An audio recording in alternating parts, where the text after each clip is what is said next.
Un cordiale buongiorno a tutte le ascoltatrici e a tutti gli ascoltatori da Giulio Cainarca e ben trovati all'appuntamento con la rassegna stampa di venerdì 8 maggio. Vediamo subito le prime pagine dei quotidiani di oggi, partendo come di consueto dal Corriere della Sera, che dà conto della grande notizia: aboliti i vitalizi ai condannati. Vedremo che non sta proprio così la cosa, ma comunque via libera per le pene sopra i 2 anni, esclusi i reati meno gravi. Secondo Beppe Grillo è una farsa. Vertice Renzi Padoan sulle pensioni, dopo la sentenza della Corte Costituzionale. L'altro argomento: il Ministero del Tesoro tratta con l'Unione Europea. Per le pensioni e gli ex parlamentari chi si salva e chi no. Si salva Cirino Pomicino, che mantiene la pensione perché ha scontato solo 1 anno e 8 mesi per la maxi tangente Enimont.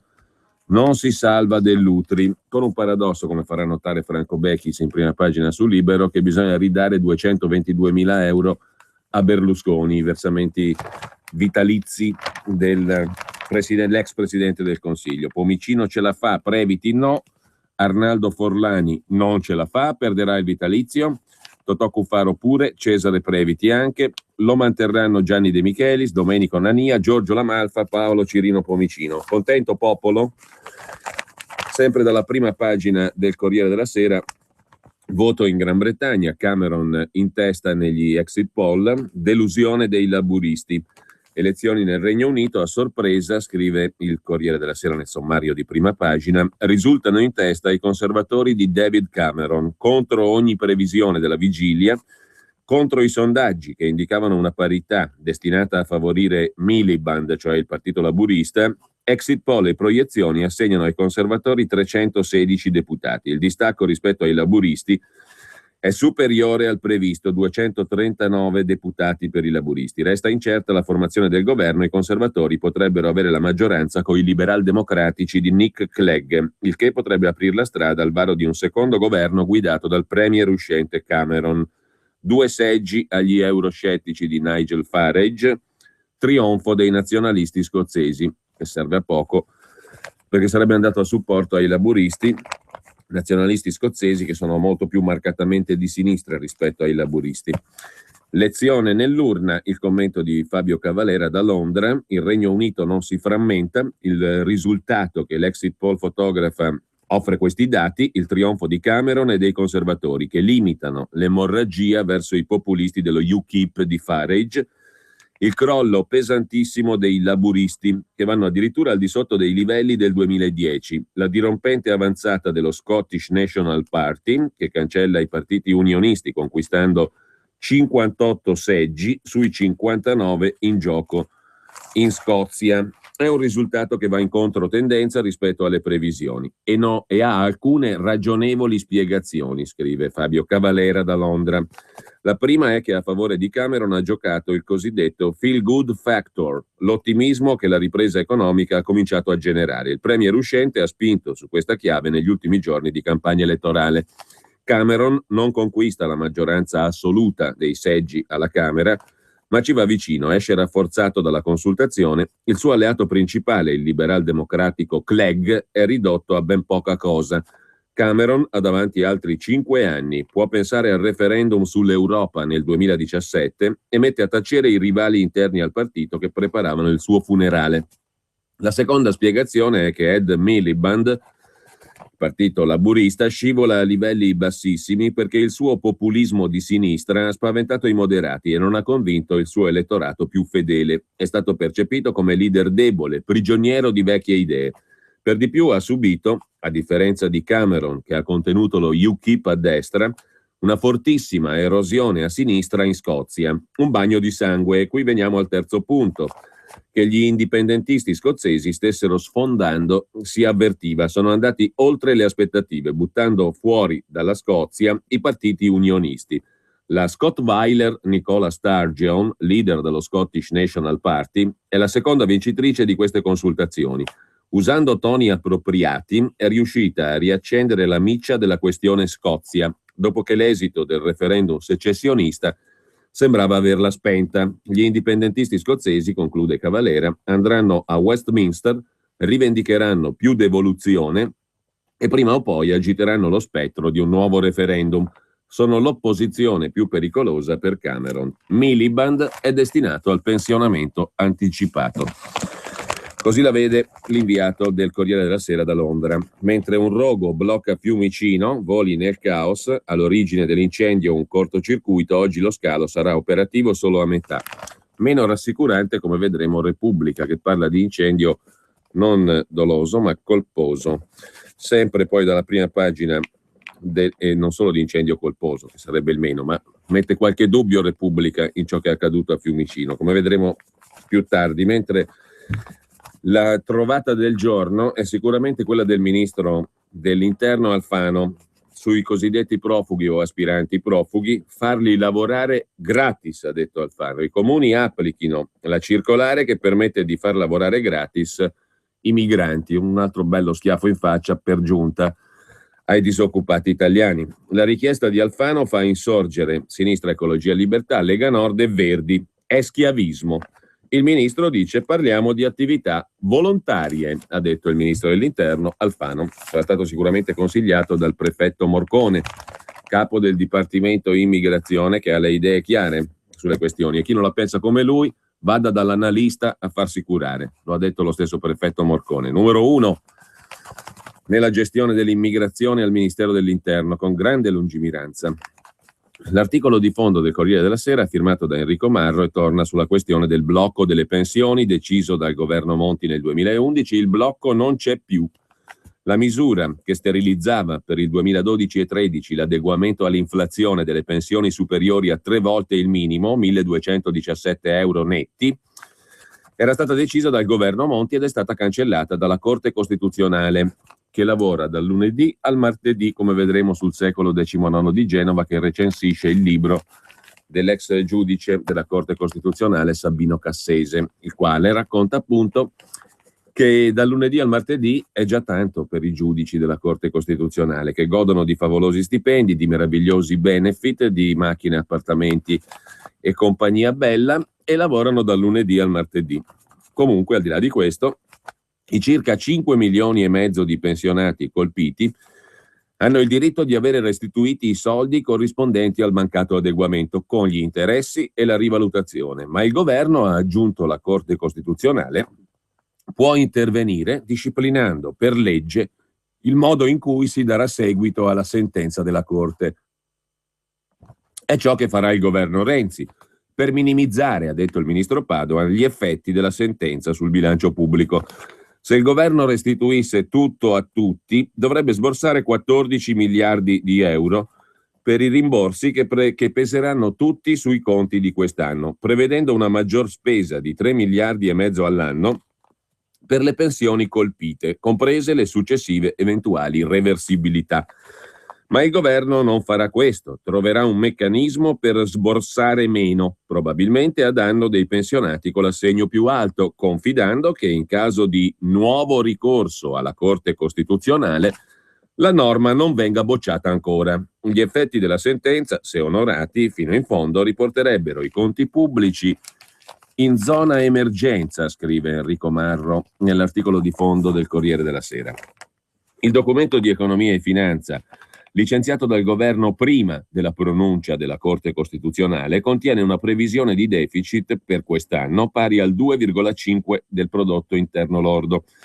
Basta mezzo punto di PIL, 8 miliardi di euro, per sfondare il tetto del 3% e incorrere nella procedura europea di infrazione. Questo sempre che nei prossimi mesi i tassi di interesse non aumentino, il dollaro non si rivaluti, il prezzo del petrolio non salga, altrimenti sarebbe sufficiente una manciata di miliardi per superare il 3% nel rapporto deficit-PIL, uno dei parametri europei. Le conseguenze della sentenza ci ricordano che nonostante si veda l'uscita dal tunnel della recessione, i conti pubblici dell'Italia restano fragili. È chiaro che i pensionati che prendono poco più di 1.200 euro al mese hanno subito un torto che va riparato.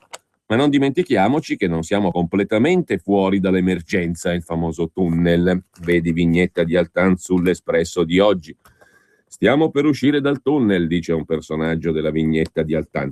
Merda, dice l'altro, così se piove ci bagniamo tutti. Comunque non siamo ancora usciti da quel famoso tunnel, non preoccupiamoci per la pioggia. Questa vicenda è figlia anche di un meccanismo tortuoso da correggere, scrive ancora l'editorialista del Corriere della Sera, per evitare in futuro simili pasticci. La prima cosa che viene da dire è che i governi dovrebbero smetterla di far cassa con grossolani tagli sulle pensioni. Ma non c'è solo questo. La decisione del governo Monti risale al dicembre 2011, il decreto Salva Italia. La prima questione di costituzionalità fu promossa dal Tribunale di Palermo il 6 novembre 2013. La sentenza della Corte è arrivata 1 anno e mezzo dopo la prima istanza, 3 anni e mezzo dopo la legge. Sarebbe ragionevole disporre di una corsia d'urgenza per questi contenziosi. La stessa Corte si sarebbe divisa a metà sulla sentenza, 6 giudici favorevoli, 6 contrari. La bocciatura sarebbe passata grazie al voto del Presidente, che vale doppio. Trasparenza vorrebbe che con una riforma si stabilisse la pubblicità dei verbali della discussione. Ma perché no una bella webcam dentro gli augusti saloni della Corte e in diretta ai lavori della Corte Costituzionale? Questo lo aggiungiamo noi naturalmente, non Enrico Marro, che conclude: ammesso che abbia senso che il governo possa riscrivere una norma di cui la Consulta ha deciso la cancellazione, non sarebbe il caso di sottoporre la norma riscritta al giudizio preventivo di costituzionalità della stessa Corte, che peraltramente non è previsto dalla Costituzione? Detto per inciso, evitando così che il governo, qualsiasi governo, possa cadere nella tentazione di provarci, insistere, contando sul fatto che un'eventuale nuova sentenza arriverebbe dopo anni. Così il Corriere della Sera in prima pagina. Andiamo rapidissimi alla seconda e alla terza pagina, cioè al voto in Gran Bretagna, netto vantaggio conservatore per i laburisti, occasione mancata, trionfo dello Scottish National Party e intervista del Corriere della Sera a Lord Mandelson, che assieme a Tony Blair è stato l'architetto del New Labour. L'intervista è di Fabio Cavalera. Miliband, il leader del Partito Laburista, debole? No, ma poco concreto. Ha corteggiato troppo i populismi di sinistra, dice Lord Peter Mandelson, che fu ministro delle attività produttive nel governo di Gordon Brown, architetto del New Labour di Tony Blair. Se i dati saranno confermati, è difficile che Miliband resti leader. E questo lo potevamo dire anche noi senza essere inglesi. Mentre a pagina 6 c'è una curiosità italica, però: il renziano della prima ora e l'ex leghista. È lo strano tandem a Bologna per le comunali. Stefano Sermenghi, renziano fin dalla prima ora, sindaco di Castenaso, dove in giunta c'è la sorella del premier Benedetta Renzi, si è alleato con Manes Bernardini, che è uscito dalla Lega dopo l'inizio dell'era Salvini. Insieme hanno depositato il marchio Prima Bologna. Poi ci sono 2 paginate del Corriere della Sera sull'addio ai vitalizi per i condannati, un compromesso sui riabilitati. Secondo il presidente del Senato Grasso è un segnale forte. Forza Italia esce dall'aula, i 5 Stelle parlano di porcata al ribasso. L'ex tesoriere DS Sposetti, attualmente senatore PD, afferma: non si liscia il pelo all'antipolitica, non si tocca il diritto a sopravvivere di chi nella vita ha fatto soltanto il politico. In virtù delle pene previste, esclusi l'abuso d'ufficio e corruzione per un atto d'ufficio. Sembrava un miraggio, scrive il Corriere della Sera, invece il Parlamento ha battuto un colpo contro privilegi che i cittadini giudicano odiosi. Vedremo i commenti più puntuali, mentre c'è ancora in primo piano sul Corriere della Sera per la politica italiana 6 senatori dell'ex Movimento 5 Stelle, anzi ex dei 5 Stelle, vanno con Civati, ma i ribelli del PD per ora frenano. Il deputato Civati lavora a un nuovo gruppo. Renzi avrà buttato via il mio numero di telefono, dice Giuseppe Civati, detto Pippo, l'unico che ha tirato le somme, a dir la verità, dentro al PD, altro che Bersani e compagnia bella, la minoranza PD, Fassina Bersani. C'è poi una lunga intervista alla signora Antonia De Mita, 47 anni, tacchi a spillo, ci informa il Corriere della Sera, essendo ciò essenziale. Difendo mio padre, cioè Ciriaco De Mita, perché lui è De Mita, dice Antonia De Mita. Ma che trasformista, è il più moderno. Non aspiro a fare l'assessore, ma sono disposta a dare una mano, dice Antonia De Mita, candidata di cui ogni tanto si parla come candidata o come assessore regionale in Campania. Campania che è un guazzabuglio di candidati dentro al PD di De Luca, fantastico, così come in Puglia, come vedremo e racconta Repubblica tra poco. Mentre Berlusconi parla di rischio di deriva autoritaria in Italia. Il ritorno del leader Berlusconi nel quartier generale di Forza Italia, il progetto del nuovo partito, tipo quello repubblicano negli Stati Uniti. Penso alla mia giovinezza, ha detto Berlusconi, ho cominciato mungendo mucche in una fattoria di paese. E poi c'è un articolo dedicato a Salvini, i gattini all'attacco di Salvini. Da ieri pomeriggio ogni post di Matteo Salvini su Facebook è stato bombardato da decine e poi centinaia, migliaia di foto, montaggi, trovate varie, basate su immagini di teneri micetti.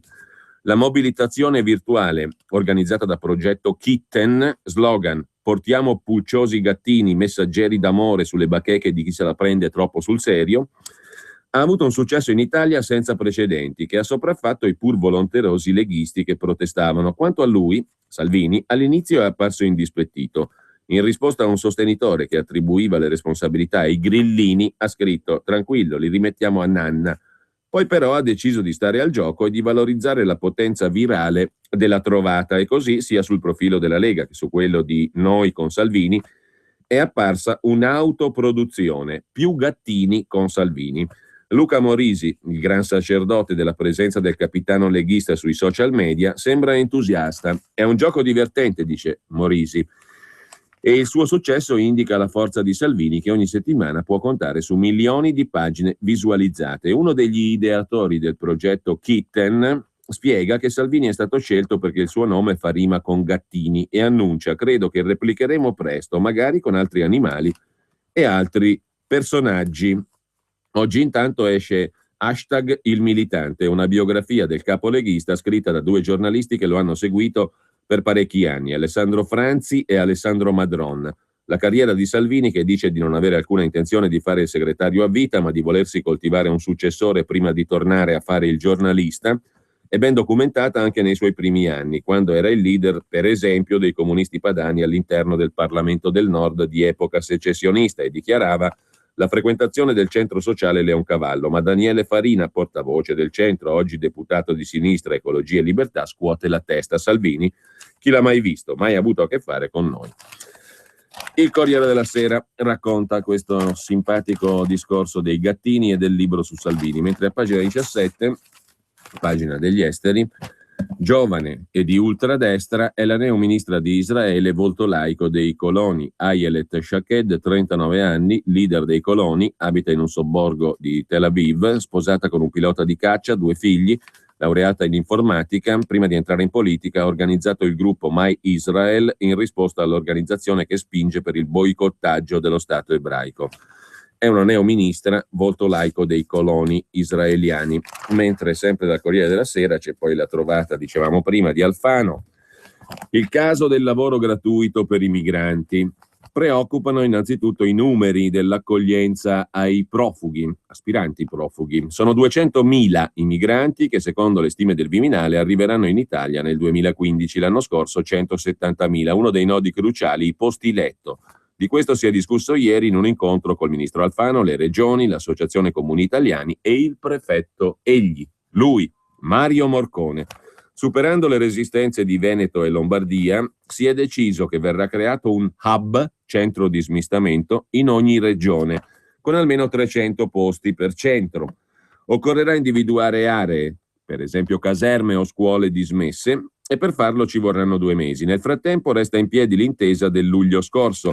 Ogni volta che sarà necessario saranno spedite nuove circolari a regioni e comuni per 10.000 posti letto da distribuire su tutto il territorio italiano. I timori per le nuove ondate, che tutti si aspettano in arrivo nelle prossime settimane, hanno fatto esplodere una polemica innescata dalle parole dello stesso Alfano. "Dobbiamo chiedere ai comuni", ha detto il ministro dell'Interno, "di far applicare la nostra circolare che permette di far lavorare gratis i migranti che risiedono nei loro territori". Il ministro Alfano è stato accusato di schiavismo. Si vergogni, oltre alla decenza si perde anche l'umanità, dice il capogruppo di SEL Arturo Scotto.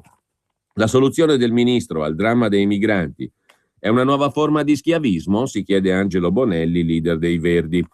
Anche le ACLI si sono irrigidite. Speriamo che si tratti di una boutade elettorale. Non si possono alterare le regole sul lavoro, dice il presidente ACLI Bottalico. Matteo Salvini dice di essere sbigottito. "Non ho parole", dice Salvini. Alfano da scafista a schiavista. è pagato per impedire che sbarchino e non per sfruttarli. La circolare a cui fa riferimento Alfano, scrive il Corriere della Sera, risale al novembre scorso e vuol superare l'inattività di migliaia di profughi che attendono risposta alla loro richiesta d'asilo, favorendo, attraverso attività volontarie di pubblica utilità svolte a favore delle popolazioni locali, maggiori prospettive di integrazione nella società, spiega il Viminale, e quindi scongiurando un clima di contrapposizioni nei loro confronti. Le attività devono essere solo su base volontaria e gratuita, senza scopo di lucro, con fini sociali, sempre che i migranti si iscrivano a una associazione di volontariato. A rispondere al segretario della Lega Nord è Alfano stesso. Il fuoricorso Salvini, ha detto Alfano, è un ignorante nel senso etimologico del termine, ignora moltissimo e tra ciò ignora il contenuto della circolare. Almeno legga prima di parlare, dice il ministro dell'Interno. Il Corriere interpella poi sulla questione Gianni Torrenti, assessore del Friuli Venezia Giulia alla cultura e sport e solidarietà. Cura del verde e pulizie su richiesta dei comuni possono fare i migranti e aspiranti profughi. Seconda intervista a Monsignor Giancarlo Perego, direttore Fondazione Migrantes della Conferenza Episcopale Italiana. Così ci si rende utili e si vincono i pregiudizi. Approva anche la Chiesa. Mentre sempre dal Corriere della Sera diamo un'occhiata rapida anche alla pagina economica. Berlino stupisce, meno tasse e più salari. In Germania si tagliano le tasse, aumentano i salari. Il ministro delle Finanze Schäuble ha annunciato che dal prossimo gennaio ridurrà quella che i tedeschi chiamano progressione fredda dell'imposizione fiscale, cioè il cuneo fiscale che si crea quando il salario aumenta a causa dell'inflazione, ma non in termini reali. Ciò nonostante scatta l'aliquota fiscale superiore. Ebbene, alle imprese e alle persone verranno ridati 1,5 miliardi in più all'anno. Poca cosa, ha ammesso Schäuble, ma è una questione di principio. Il governo infatti prevede che nei prossimi 5 anni entrino nelle casse dello Stato 38 miliardi di euro in più rispetto a quelli previsti a novembre, quando le stime erano state già riviste al rialzo. È l'effetto della crescita che fa aumentare le entrate fiscali e della bassa disoccupazione che tempera le uscite.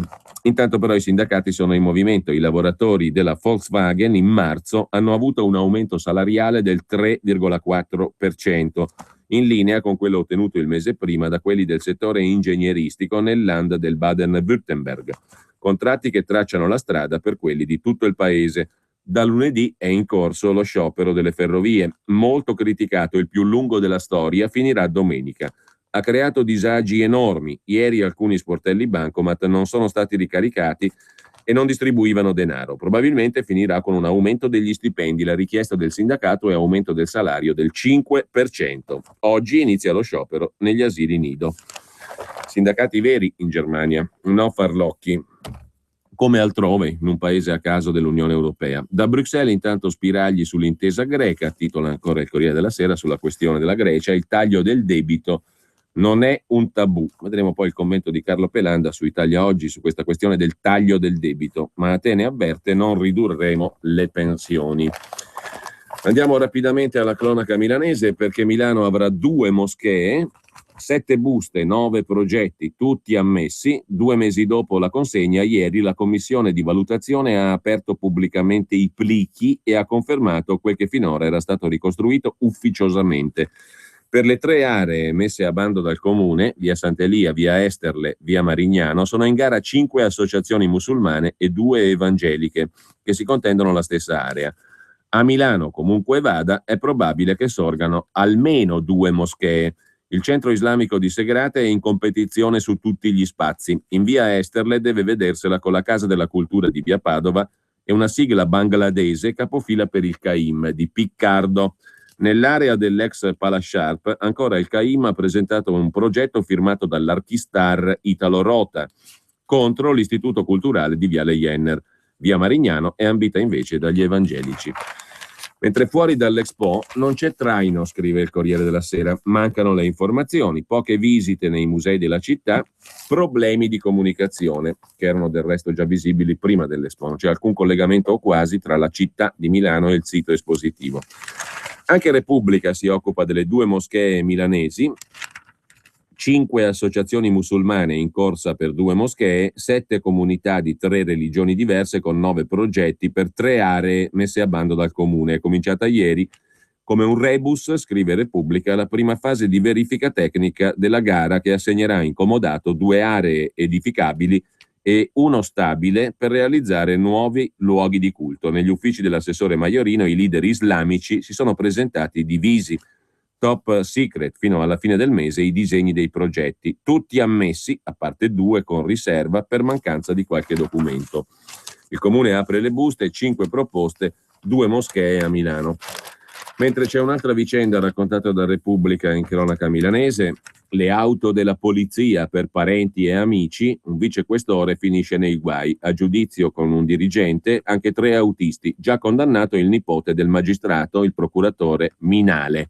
Un'auto della questura per accompagnare in albergo la famiglia di amici dopo un concerto, un'altra per trasportare una coppia di conoscenti in arrivo dalla Sardegna, dall'ospedale Galeazzi fino in albergo, altri favori a un vecchio amico che dalla propria abitazione in centro deve raggiungere una volta la stazione centrale e una volta Linate. Per l'uso disinvolto del parco macchine della polizia, quelle famose che non hanno la benzina, il vicequestore Fabio Campilongo, ex dirigente divisione personale questura di Milano, è a processo con altri 3 poliziotti autisti per abuso d'ufficio. Il PM ha chiesto qualche giorno fa una condanna a 1 anno e 2 mesi. Per i 3 autisti, suoi sottoposti, e per le 4 persone che hanno beneficiato, il PM ha chiesto condanne tra 8 e 10 mesi. A portare alla luce l'uso a fine privato delle auto, le intercettazioni ambientali dell'indagine della Direzione Distrettuale Antimafia su un grosso traffico di droga, da cui sono emersi contatti telefonici tra uno degli imputati di quell'inchiesta, Enrico Miretta Colombo, raggiunto da provvedimenti di confisca per mafia, e lo stesso dirigente della questura. Intercettato nel 2010, Miretta parlava della sua amicizia col dirigente di questura. Prima della pubblicità, Pisapia si arrende e punta a Roma, titola il giornale. Il sindaco interrompe il balletto, dice non mi ricandido, ma Vendola lo vuole leader della sinistra. E poi su Libero, prezzi troppo alti a Rho, al sito dell'Expo, ai tornelli cade il divieto di portarsi la schiscetta, roba da ridere, paghi 39 euro e poi ti porti la schiscetta da casa per mangiare dentro il sito dell'Expo.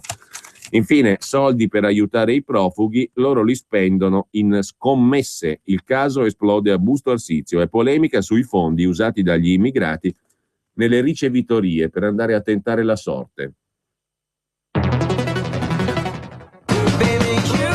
Nero Giardini, calzature e abbigliamento.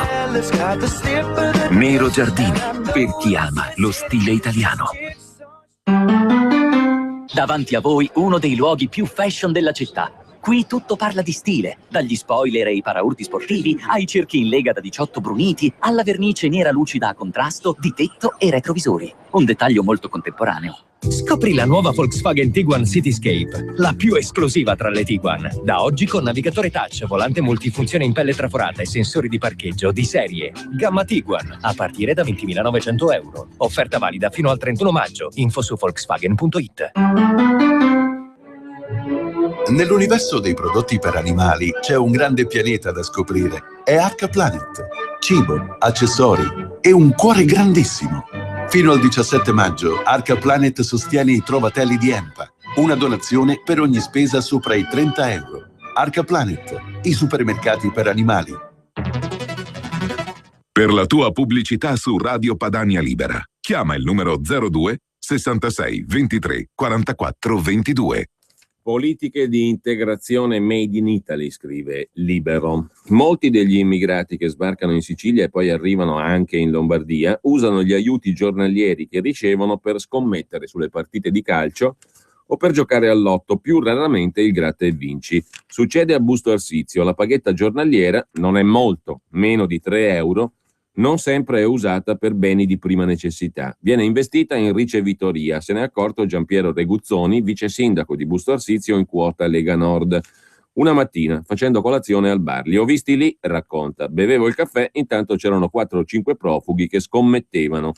Allora Reguzzoni li ha seguiti e si è ritrovato di fronte alla palazzina che a Busto ospita i migranti dell'emergenza sbarchi. Lasciamo libero, andiamo alla prima pagina della Stampa. Gran Bretagna, sorpresa, vince Cameron, crollo dei Lib Dem, maggioranza appesa a un filo, in Scozia trionfo indipendentista in quasi tutti i collegi. Il mio UKIP è diventato Frankenstein, parla in questi termini a pagina 3 della Stampa il fondatore del partito guidato adesso da Nigel Farage, si chiama Alan Sked, docente alla London School of Economics. Tuttavia il Regno Unito deve uscire dall'Unione Europea, dice anche il fondatore del partito. Nigel Farage ama la birra e odia i diversi. Commento della Iena, sempre a pagina 3. Questo ci riporta invece al ministro dell'Interno Alfano e al prefetto Morcone. Il commento oggi è intitolato Meglio. Invece di far lavorare gratis gli immigrati, non sarebbe meglio pagare Alfano per non farlo lavorare? Si domanda l'ex direttore del Manifesto Riccardo Barenghi. E sempre dalla Stampa di oggi, per quanto concerne la politica interna, Forza Italia, subito Fitto, a giugno Verdini. Che cosa? Subito la scissione di Fitto, a giugno quella di Verdini, che torna con Renzi, l'amichetto suo.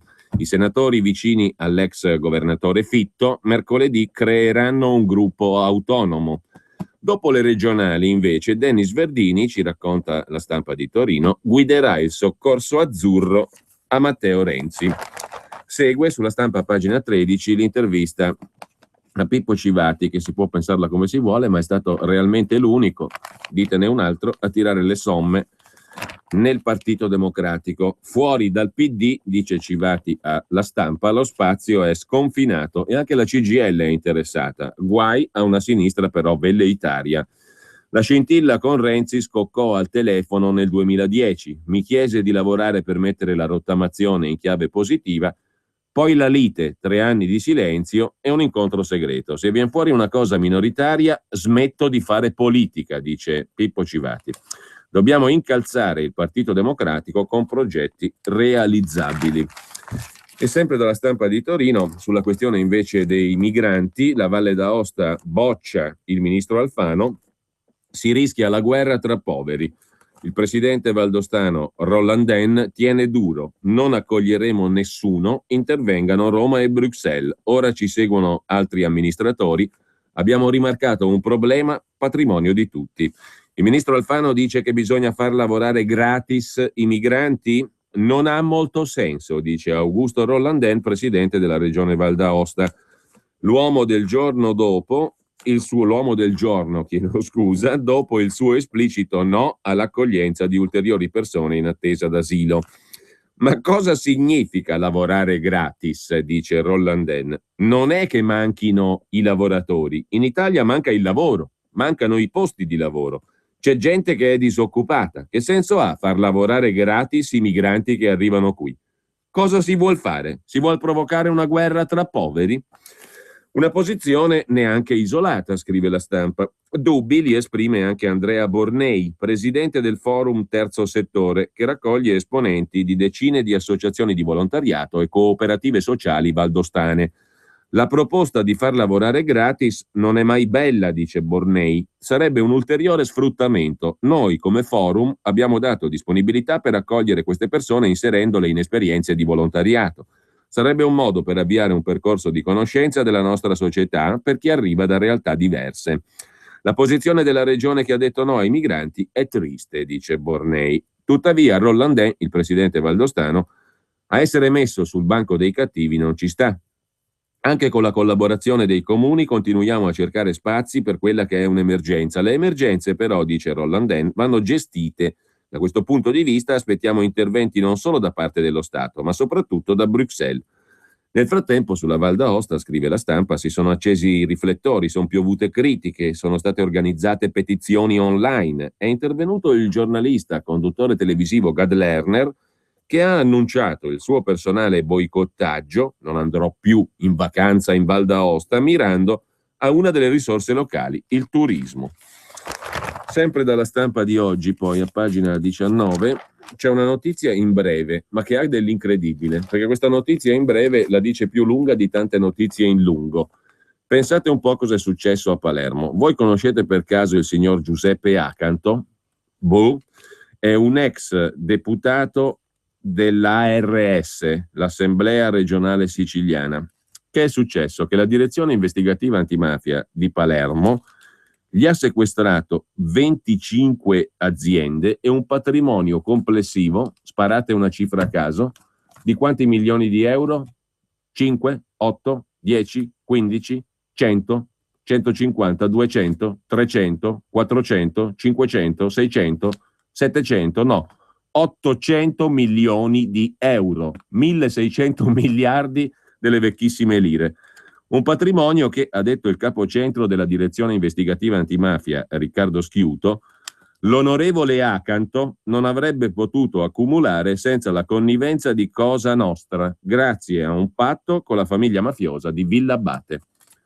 Un personaggio qualunque, un ignoto, diciamo pure, come questo signor Acanto, l'onorevole Acanto, aveva un patrimonio di oltre 800 milioni di euro. Questo qui è un pesce preso a caso. Chi lo conosce Acanto? 800 milioni.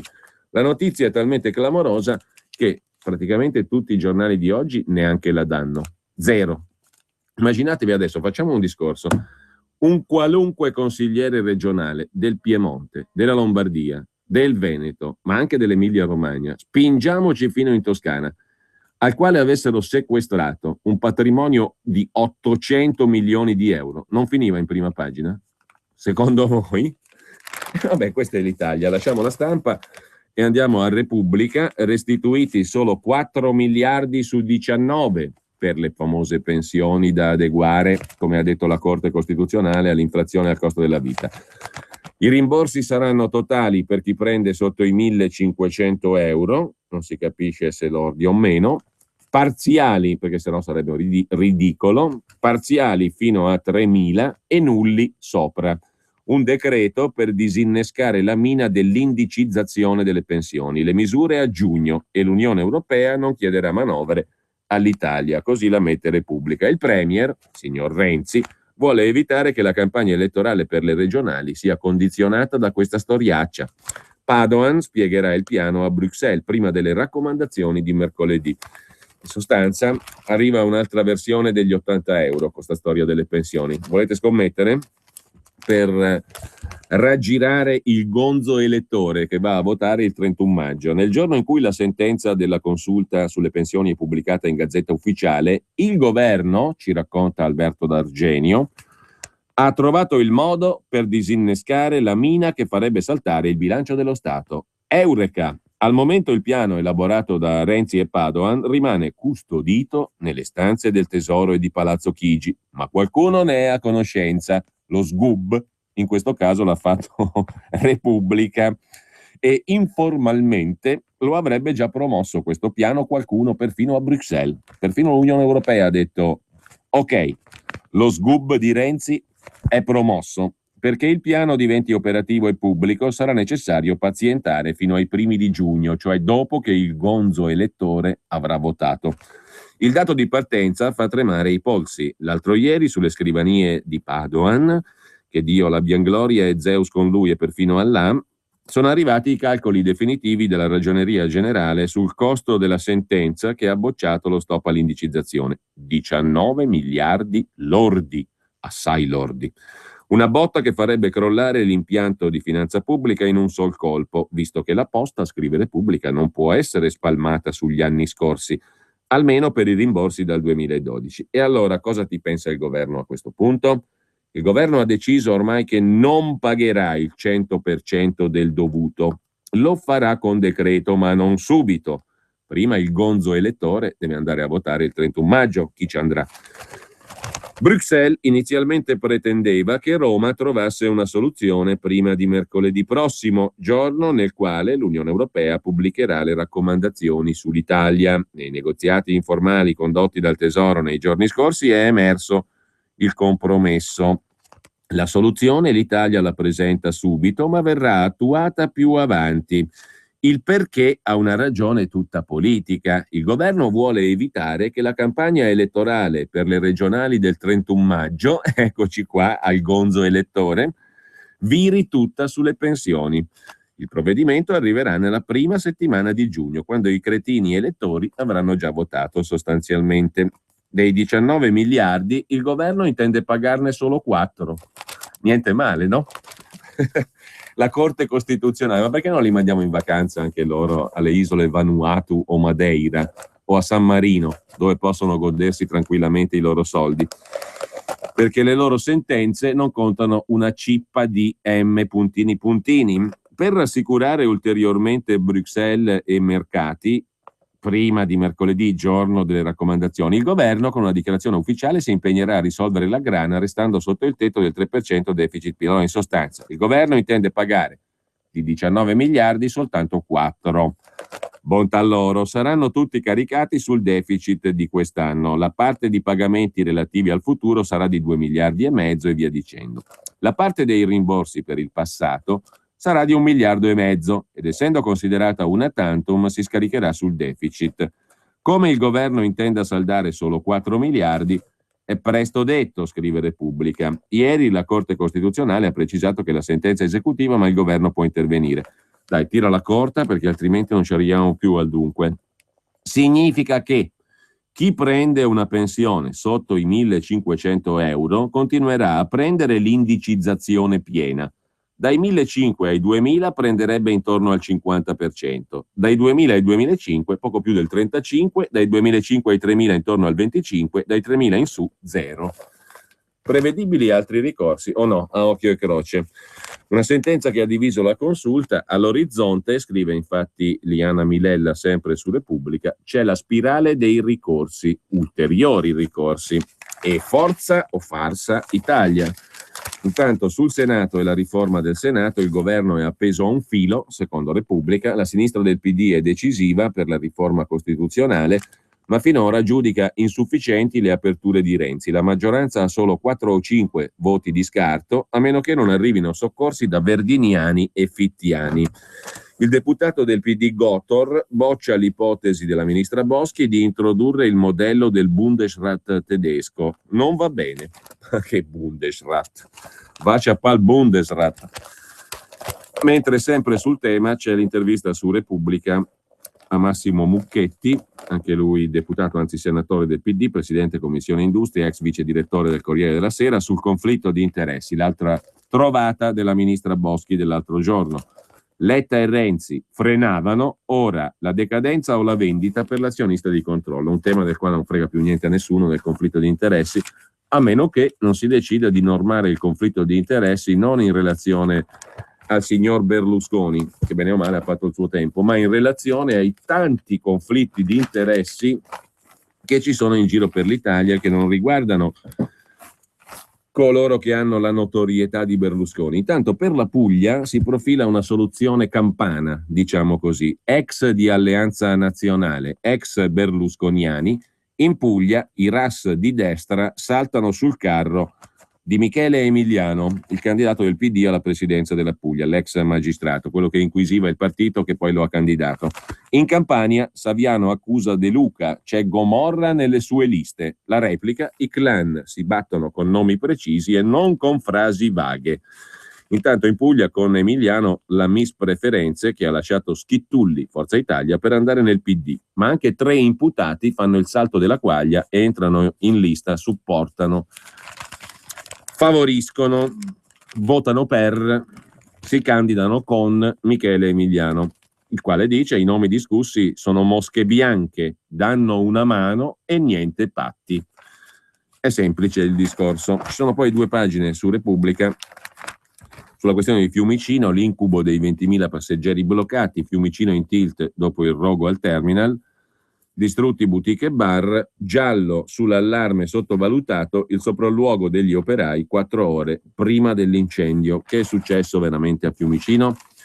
Sempre da Repubblica poi il caso di una donna, il mio bambino all'estero a spese della sanità italiana, è la nuova via alla fecondazione eterologa. In Italia, nonostante ora sia permessa, non decolla, solo 100 i trattamenti fatti. Le coppie tornano a volare altrove, rimborsati però dalle finanze italiane grazie a una direttiva europea. Le strutture pubbliche si sono mosse in un paio di regioni, nelle altre situazione bloccata, funziona soltanto il privato.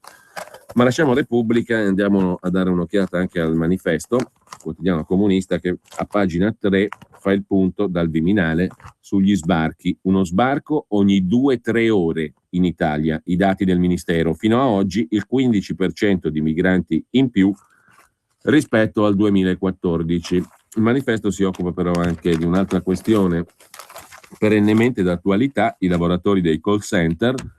Cara ministra Guidi, ministra dello sviluppo economico, ci hai lasciati soli. In arrivo migliaia di lettere di licenziamento. Dal Ministero solo promesse, nessun atto concreto. Teleperformance e Transcom sarebbero pronte a lasciare l'Italia, non reggono più i costi. Spesso aiutano gli incentivi legati al Jobs Act. Via i vecchi dipendenti, dentro i nuovi, a condizioni salariali inferiori. Nonostante le interrogazioni parlamentari, gli scioperi, le dichiarazioni e gli impegni presi dalla ministra Federica Guidi, nonostante i tavoli, gli osservatori, le commissioni aperte al Ministero dello Sviluppo, alla fine i licenziamenti sembrano inesorabili e sono tantissimi. I call center, a causa delle gare al massimo ribasso, aiutati dal ricambio di personale favorito dagli incentivi della legge di stabilità, sono di fronte alla più grande ristrutturazione / licenziamenti mai avvenuta, simile per proporzioni alla campagna di stabilizzazioni del 2007 era Damiano, l'ex ministro PD del lavoro. Lasciamo però il Manifesto e andiamo alla prima pagina del Giornale. In taglio alto, sotto la testata, il fisco esoso e una guida per pagare meno tasse di Gianmaria De Francesco e Massimo Restelli. Figli e badanti, mutui e ristrutturazioni, ecco come risparmiare con la dichiarazione dei redditi. A questa questione il Giornale dedica 2 pagine, 6 e 7. Salute, sport e babysitter, così si dribblano le imposte. Ecco quando i contributi previdenziali e assistenziali sono deducibili, cosa fare per coniugi, figli a carico, badanti, pensioni integrative, i trucchi e i segreti per tenere il fisco fuori casa. Ma il titolo principale è Alfano vuole gli immigratis, nuovo schiavismo, la trovata di Angelino, porte aperte ai migranti, ma lavorino senza stipendio. Intanto Berlusconi denuncia il paese è a rischio di deriva autoritaria. A centropagina invece c'è Vittorio Feltri che si occupa di Marco Baldini, per anni la spalla del celebre conduttore Fiorello, famoso per le proprie intemperanze al tavolo da gioco, coperto di debiti e di miseria. Circa un anno fa abbandonò il lavoro perché tallonato dai creditori e da allora sparì.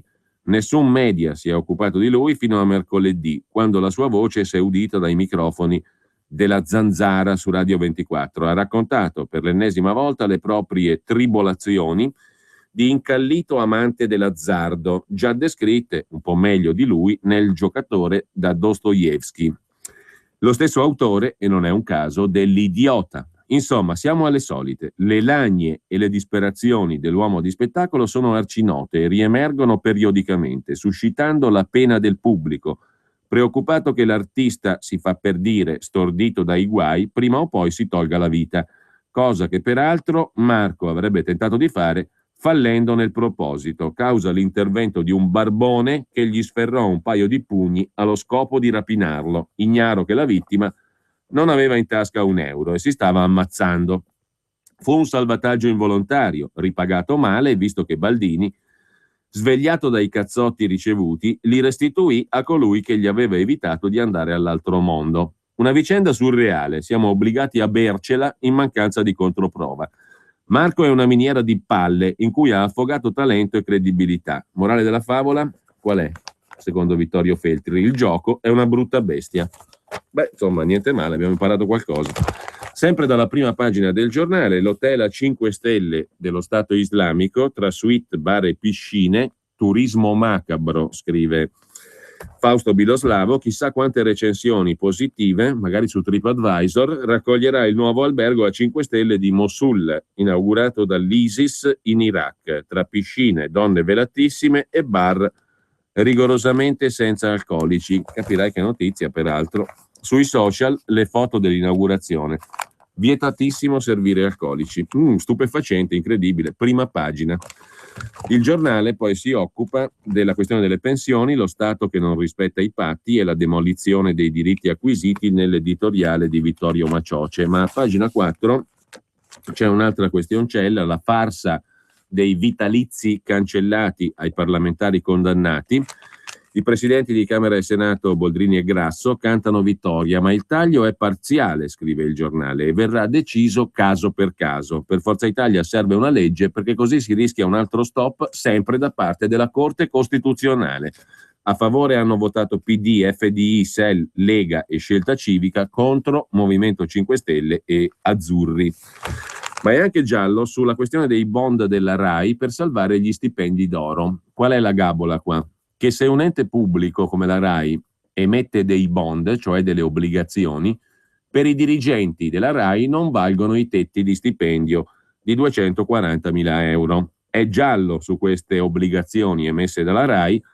La denuncia è di Lega e PD, emettono obbligazioni per poter aggirare il tetto di 240.000 euro e la RAI non ha chiarito un tubo. Arriva il via libera del Consiglio di amministrazione della RAI alla emissione di obbligazioni riservata a investitori istituzionali. La decisione della RAI alimenta le polemiche sulla possibilità che quelle obbligazioni siano uno stratagemma per aggirare il tetto di 240.000 euro imposto agli stipendi dei manager pubblici, non dei conduttori naturalmente, vedi Fazio e compagnia cantante. In ogni caso, questi emettono obbligazioni per evitare che il tetto a 240.000 euro di stipendio valga per i loro dirigenti. La cosa sa di trovata furbesca, dicono Lega Nord, ma anche parte del PD. E sempre a proposito di PD, il commendator Serra, Davide, il finanziatore di Renzi, avvelena la sinistra. La nomina del finanziere, sponsor di Renzi, firmata da Napolitano, che ora fa lo Gnorri, un'onorificenza concessa senza i requisiti previsti dalla prassi. Dice l'ex capo dello Stato, il notaio Giorgio Napolitano. Il titolo è da revocare? Ma decide Palazzo Chigi. Sono affari di Renzi, dice Napolitano. Sulla questione di Alfano che si inventa lo schiavismo c'è poco da aggiungere, se non che Massimo Malpica se ne occupa sul giornale a pagina 11. Pagina 17 invece le minacce jihadiste all'Italia. Sono concrete le minacce rivolte dallo Stato islamico all'Italia, lo afferma in un'intervista Noman Benotman, ex militante jihadista che ha preso le distanze dall'islamismo e oggi è presidente della fondazione Quilliam, un pensatoio con sede a Londra. Non stanno scherzando, spiega Benotman, ma le loro minacce contro l'Italia si riferiscono al fatto che il paese ospita il simbolo del cristianesimo, il Vaticano. Questo simbolo racchiude la loro avversione per l'Occidente. Lo Stato islamico, prosegue l'ex jihadista, è diventato uno dei principali attori sullo scacchiere libico. Ha una struttura, una catena di comando, ha gettato le basi per la conquista della Libia. Molti miliziani nigeriani di Boko Haram, altro movimento islamista, che hanno prestato giuramento di fedeltà allo Stato islamico, stanno affluendo in Libia, nella zona di Sirte, per sostenerlo in armi.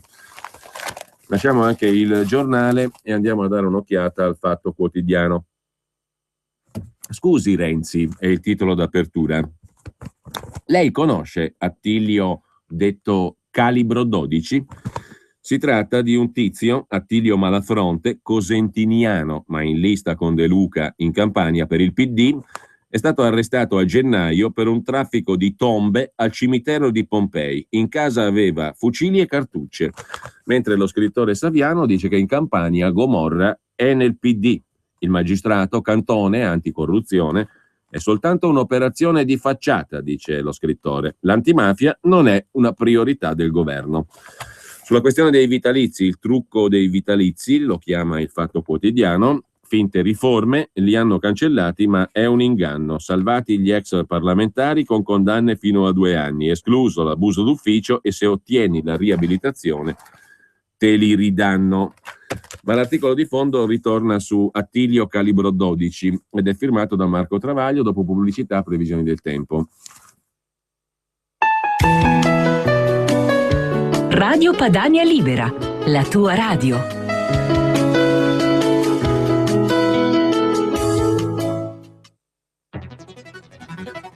Nei supermercati PAM e ipermercati Panorama fino al 2 giugno. Grande concorso Sbanca la Cassa. Se hai la carta gratuita per te, ogni 20 euro spesi regaliamo un gratta e vinci. Sbanca la Cassa PAM Panorama, 170.000 premi. Regolamento in punto vendita.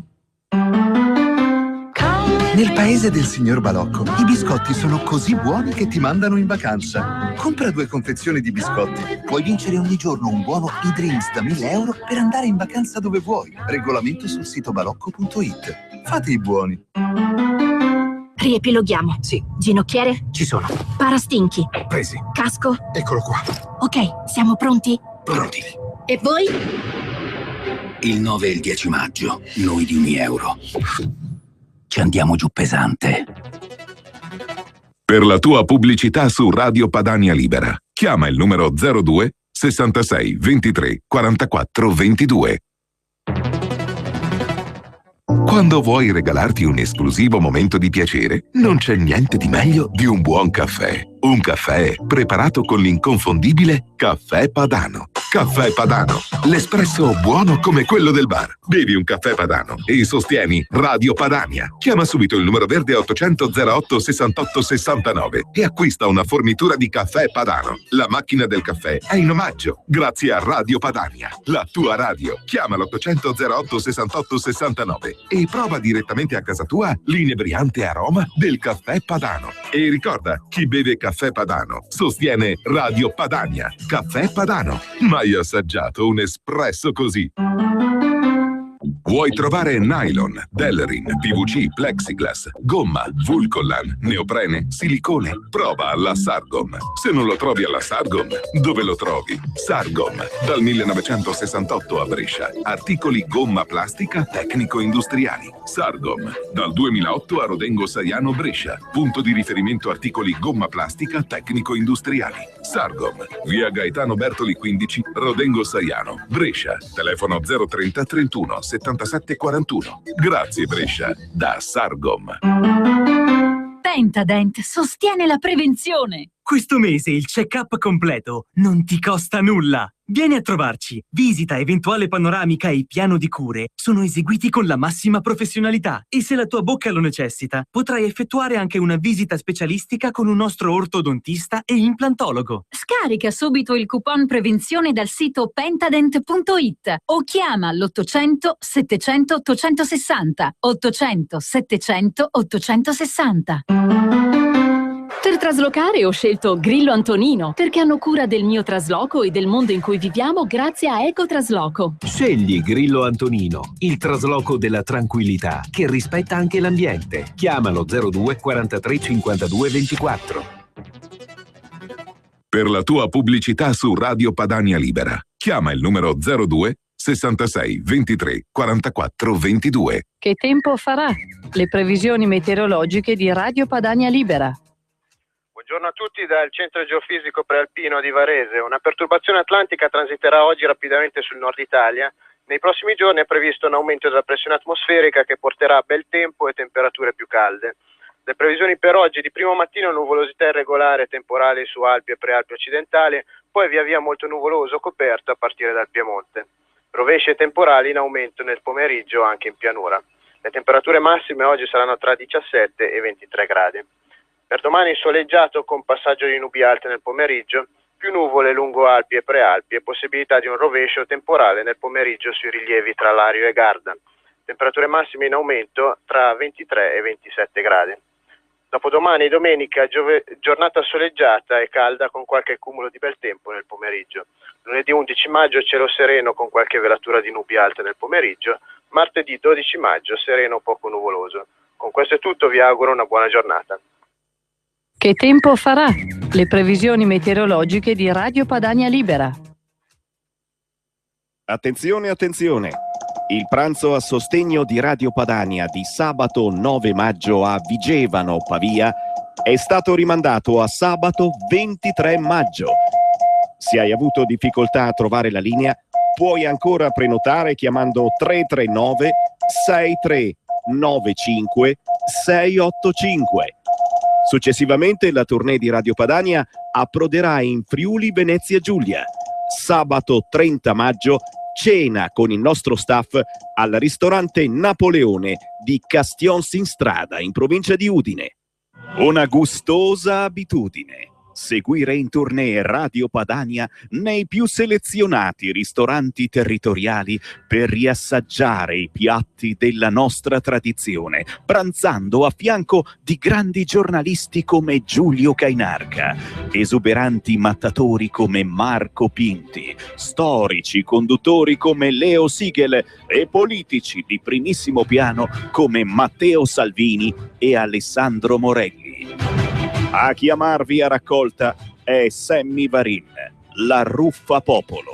Sabato 23 maggio, pranzo con Radio Padania a Vigevano, Pavia. Successivamente, sabato 30 maggio, cena con lo staff di Radio Padania a Castionsinstrada in provincia di Udine. Per informazioni e prenotazioni 339 6395 685. Scusi Presidente, scrive Marco Travaglio nell'editoriale del Fatto Quotidiano. Scusi Presidente Renzi, lei conosce Attilio Malafronte da Pompei? Arrestato a gennaio per induzione indebita a dare o promettere utilità e tuttora indagato per quel reato con l'accusa di avere lucrato sulle sepolture dei defunti al cimitero? Lo sa che perquisendo casa sua la polizia sequestrò un fucile calibro 12, una canna per fucile e 30 cartucce? Se non lo conosce, che aspetta a informarsi? Visto che è candidato a Napoli con la lista Campania in Rete, alleata del PD dell'aspirante governatore Vincenzo De Luca, e rischia di diventare consigliere regionale sotto le insegne del suo PD. Come purtroppo il nostro giornale denuncia da mesi, il maggior partito d'Italia, quello che governa praticamente da solo, si elegge il Presidente della Repubblica da solo, cambia la legge elettorale da solo, modifica la Costituzione praticamente da solo, cioè il PD, sta subendo una mutazione antropologica che va oltre tutti gli scandali del passato. Partito con il sacrosanto slogan della rottamazione, scrive Travaglio, Renzi ha fatto l'opposto. Prima ha imbarcato il vecchio ceto politico-finanziario imprenditoriale che si è genuflesso ai suoi piedi, si chiama riciclaggio, poi ha spazzato via i pochissimi che si mettevano di traverso, si chiama epurazione, poi ha lasciato mano libera ai ras, ai cacicchi, ai caperonzoli locali che non solo al sud dalla Campania alla Sicilia, ma anche al nord, dalla Toscana alla Liguria fino a Bolzano, riempiono le liste del PD o sue alleate di ex berlusconiani ed ex fascisti in libera uscita, e questo si chiama trasformismo, oltre che di inquisiti, condannati, impresentabili per motivi etico-politici e spesso ancor più gravi di quelli giudiziari, e questa si chiama questione morale. Il candidato sindaco a Bolzano del PD è indagato, la candidata presidente della Liguria è indagato, il candidato ripresidente della Toscana è indagato, il candidato presidente della Campania è indagato, e su di lui De Luca, attuale sindaco decaduto di Salerno, ci dedichiamo da quando è nato il Fatto Quotidiano. Non sono bastati gli innumerevoli rinvii a giudizio per reati gravi contro la pubblica amministrazione, né la condanna poi prescritta in un processo per smaltimento abusivo di rifiuti, né la recente condanna in primo grado per abuso d'ufficio, per avere inventato una carica inesistente per piazzare un amico, per fermare la sua corsa prima alle primarie e poi alle regionali. De Luca ha buon gioco a ricordare che Renzi gli indagati li ha portati al suo governo come viceministri e sottosegretari, Bubbico poi assolto, Del Basso De Caro poi archiviato, Barracciu, De Filippo, Faraone, Castiglione. Il tutto con la decisiva argomentazione che la presunzione di innocenza vale fino a sentenza definitiva e dunque c'è tempo. Intanto, scrive Marco Travaglio, largo alla presunzione di indecenza politica e morale. Così, a furia di distrarsi e distrarre l'opinione pubblica con questo camouflage e quel trompe-l'œil, ciascuno a livello locale si fa gli affari propri. Ciò che conta è vincere a qualunque costo per fargliela vedere ai gufi e ai rosiconi, senza andare per il sottile, anche a costo di imbarcare candidati berlusconiani, cosentiniani, dellutriani, cuffariani, con la nobile scusa di attrarre voti moderati in vista del partito unico, il partito della nazione, solo che moderato in certe zone è sinonimo di camorrista, mafioso, 'ndranghettista, tangentista, e nazione fa rima con dazione, il partito della dazione è il titolo dell'editoriale di Marco Travaglio. Crisafulli non è più neppure indagato, ma fu immortalato ad abbracciare affettuosamente il boss mafioso di Enna, Bevilacqua. Ora è candidato sindaco di Enna, dopo regolari primarie che da Roma nessuno ha bloccato. Ad Agrigento non si riesce più a distinguere Forza Italia modello dell'Utri, l'UDC modello Cuffaro e il PD. Infatti hanno partecipato tutte e tre alle primarie di centrosinistra. In Campania, al seguito del condannato De Luca, corrono gli amici e compari di Nicola Cosentino, attualmente in carcere per camorra, camuffati in 3 liste dai nomi soavi: Campania in rete, Campania libera, Centro Democratico. E visto che non si butta via nulla, c'è di tutto. Anche l'ex mastelliano Barbato, quello che in pieno Senato sputò in faccia a un collega che osava votare la fiducia al secondo governo Prodi. Ma lo sputacchiere è uno degli elementi migliori, come pure gli amici di Ciriaco De Mita. La figlia Antonia dovrebbe diventare vicegovernatrice in caso di vittoria di De Luca, che rischiano di nobilitare una coalizione da far accapponare la pelle, roba che, al confronto, i candidati del forzista Caldoro sono gigli di campo. C'è a sostegno del PD Enrico Maria Natale, figlio di un tizio arrestato 2 volte per camorra con l'accusa di essere prestanome degli Schiavone, casalesi. C'è il fascista Carlo Aveta, fascista dichiarato, proveniente dalla destra e dai raduni di Predappio sulla tomba del Duce. C'è Attilio Malafronte, detto Calibro 12, c'è la moglie di un indagato per concorso esterno in associazione camorristica, c'è l'ex vice coordinatrice del PDL a Caserta, c'è l'avvenente avvocatessa Rosa Criscuolo, l'ultima a cenare con Scajola prima dell'ultimo arresto del ministro a sua insaputa, c'è la consorte di Michele Pisacane, celebre per la giravolta con cui aderì ai responsabili e salvò il governo Berlusconi nel 2011. Roberto Saviano, che è di quelle parti, li conosce da anni e comprensibilmente rabbrividisce, arrivando a invitare gli elettori a votare 5 Stelle e SEL pur di non appoggiare De Luca e Caldoro.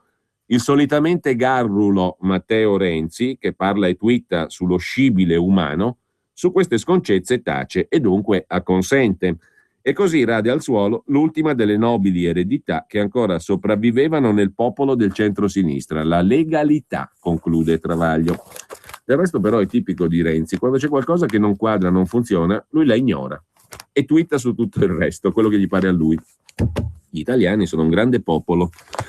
Andiamo alla prima pagina di Libero, c'è una trappola nel 730, non usate quel modulo. Renzi ci aveva raccontato che la dichiarazione precompilata dall'Agenzia delle Entrate avrebbe messo i cittadini al riparo dagli accertamenti, invece si scopre che è zeppa di errori e che il contribuente è chiamato a risponderne in prima persona. Della questione si occupa il direttore Maurizio Belpietro, se ne era occupata ieri Italia Oggi.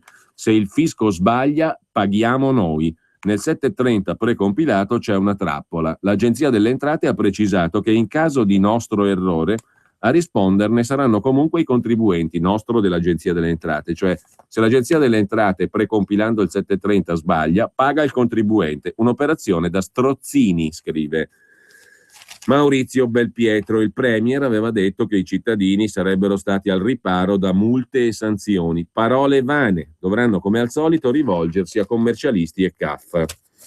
E poi c'è un siluro inglese a Romano Prodi, collaborava col KGB russo, se ne occupa Giacomo Amadori su Libero. Londra pubblica le accuse a Prodi, collaborava coi servizi sovietici. Gli inglesi indagano sull'omicidio dell'ex colonnello russo del KGB Litvinienko e usano anche i documenti della commissione Mitrokhin, dove si parla della seduta spiritica di Romano Prodi durante il rapimento Moro.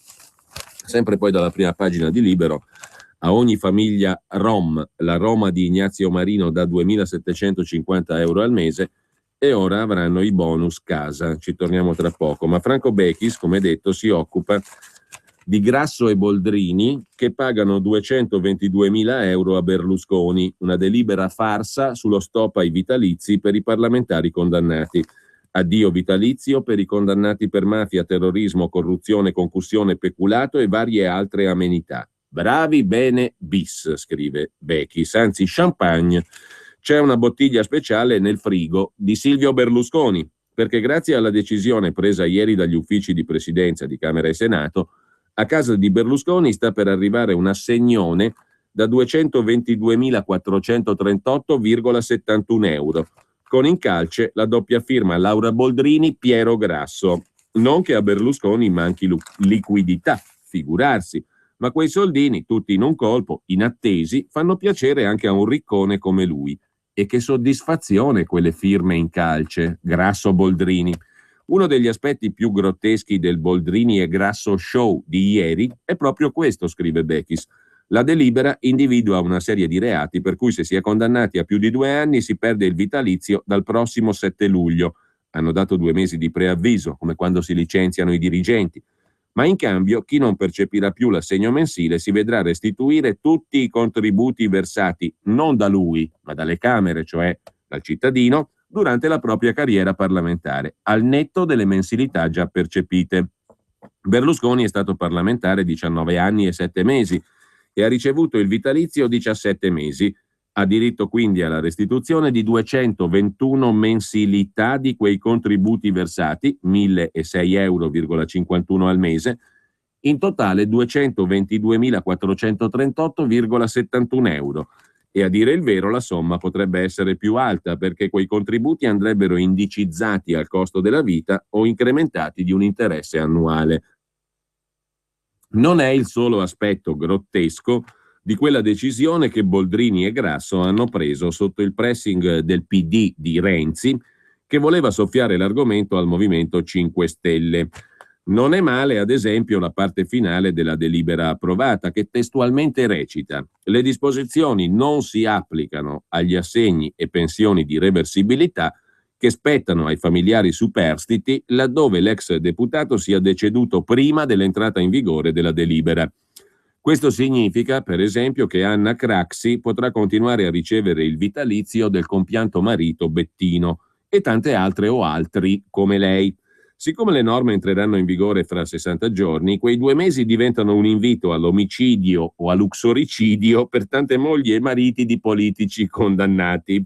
Se il coniuge ex politico resta in vita, fra 2 mesi la famiglia probabilmente non avrà più entrate, ma se disgraziatamente morirà da qui al 7 luglio, la vedova o il vedovo avrà salvo il vitalizio. Bella idea quella di Grasso e Boldrini.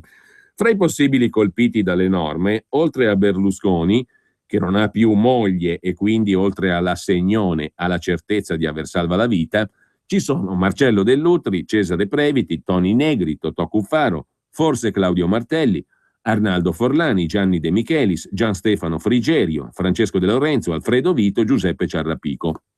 Forse perché il reato di finanziamento illecito ai partiti per cui furono condannati molti protagonisti di Tangentopoli non è stato compreso nell'elenco dei tagliavitalizi e poi perché in caso di riabilitazione dopo la condanna il vitalizio riprende a correre per tutti.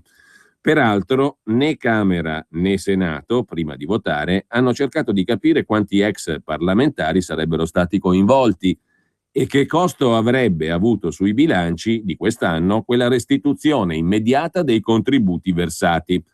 Fra gli aspetti grotteschi del Grasso Boldrini show, anche l'elenco dei reati previsto come condizione per la perdita della pensione.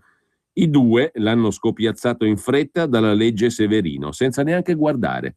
Hanno solo tolto l'abuso d'ufficio, perché troppi amici del PD sarebbero risultati coinvolti, ma hanno inserito un reato incomprensibile, articolo 325 del Codice Penale, l'utilizzazione di invenzioni o scoperte conosciute per ragioni d'ufficio, così, per eccitare la fantasia, perché nessun parlamentare nella storia repubblicana ha mai commesso questo reato.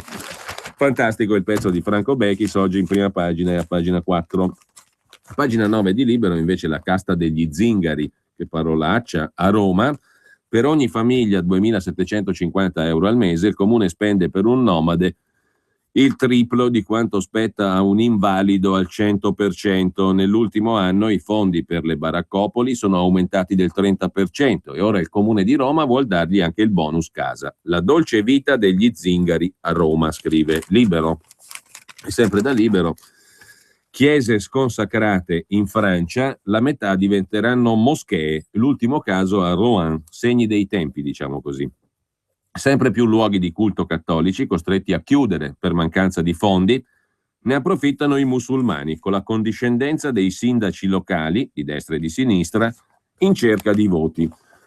Attualmente il numero di moschee in Francia ammonta a 2.400, nel 2003 erano 1.500. Sono attualmente 160 i progetti di moschea in corso per un totale di 260 milioni di euro. Sebbene il 64% della popolazione francese si definisca cattolico romano, solo il 4,5% sono cattolici praticanti. Il 75% invece dei circa 6 milioni di musulmani nordafricani e subsahariani si identifica come credenti. Il 41% sostiene di essere praticante. Sempre da Libero, poi a pagina 18, pagina economica, per la flotta della Marina Militare 3 miliardi e mezzo di commesse, l'industria della difesa, una maxi commessa per Fincantieri e Finmeccanica. Costruiranno una nave rifornimento, 6 pattugliatori con l'opzione per altri 4, consegne a partire dal 2019, oltre ai ritorni economici per l'indotto mediterraneo più sicuro, come dicono il prefetto Morcone e il ministro Alfano, che sanno bene come utilizzare le navi della Marina Militare.